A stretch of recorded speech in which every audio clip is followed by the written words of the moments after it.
13 confirmed kills in a P-40 Warhawk, flying over some of the most dangerous terrain of World War II. Often outnumbered, almost always outgunned. He wrote one of the most famous aviation memoirs of the war and gave us a line every Warbird fan knows: God is my co-pilot. This is the story of Robert L. Scott Jr., the P-40 ace of the China Burma India theater.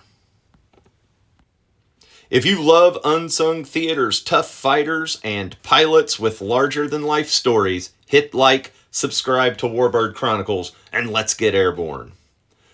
Robert Lee Scott Jr. was born in 1908 in Georgia, and unlike many of the young hotshot aces we usually talk about, he wasn't some 20-year-old straight-out-of-flight school guy. By the time America entered World War II, Scott had already a career officer and a seasoned pilot. He'd flown fighters and bombers, trained other pilots, and logged thousands of hours in the air. When the United States went to war after Pearl Harbor, Scott wanted combat. But at 30, he was considered too old for a frontline fighter squadron. Instead, he went to China Burma India theater to help move aircraft along the dangerous hump route over the Himalayas, ferrying supplies and planes into China. It looked like a back-of-house assignment, Scott said, and had other ideas. The Curtiss P-40 Warhawk wasn't the prettiest or the fastest fighter of the war, but in China, it was a lifeline, rugged, heavily armed, and capable of operating from rough strips.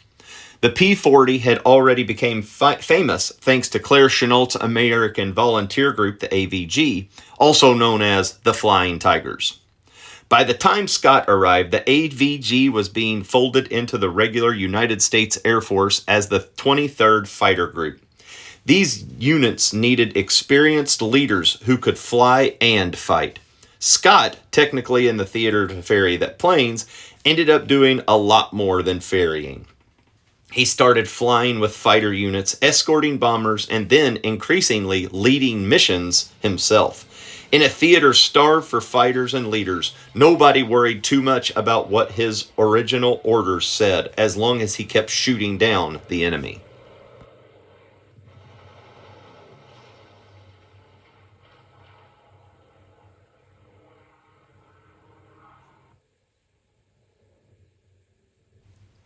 Scott's P-40 missions often began from primitive Chinese airstrips, taking off into thin, hot air, climbing painfully up to altitude to intercept Japanese bombers and fighters, pushing deep into the Chinese territory. The terrain below was unforgiving: jungle, mountains, and very, very, very few safe places to put a wounded plane down. His early victories came against Japanese bombers with fighter escorts. Scott learned quickly that the P-40's strengths were in diving attacks and firepower. It couldn't outturn the nimble Japanese fighters, but it could hit hard, withstand punishment, and dive like a rock. He developed a pattern: climb above the enemy, roll over into a steep dive, line up the bomber from slightly ahead or behind, and fire a shot. Brutal burst from the P-40's 650 caliber machine guns. Then, rather than mixing up in a turning fight, he used the speed to dive out, climb back up, and repeat. Classic boom and zoom, perfect for the Warhawk. Over the course of his tour, Robert L. Scott Jr. was credited with 13 aerial victories in P-40s, making him an ace several times over in one of the toughest theaters of the war. His targets included Japanese bombers and fighters over China and Burma, often in badly outnumbered fights where any mistake meant a long fall into the mountains, and if you survived that, capture. Scott wasn't just flying fighters either. He often escorted bombers, flew ground attack missions, and took on leadership and planning roles. In many ways, he was connective tissue between Chennault's hard-learned tactics and the growing American air presence in China. After the war, Scott told his story in a memoir titled, God is my co-pilot. It wasn't just a catchy phrase. It summed up how he viewed the razor-thin line between living and dying in combat.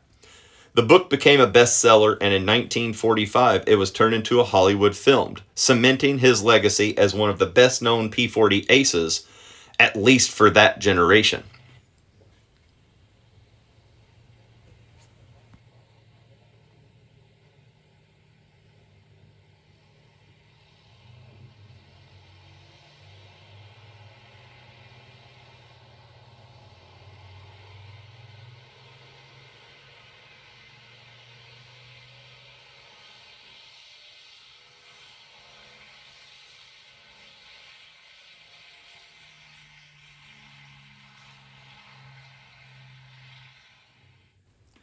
For aviation fans today, the phrase is almost shorthand for the whole vibe of the China Burma India theater.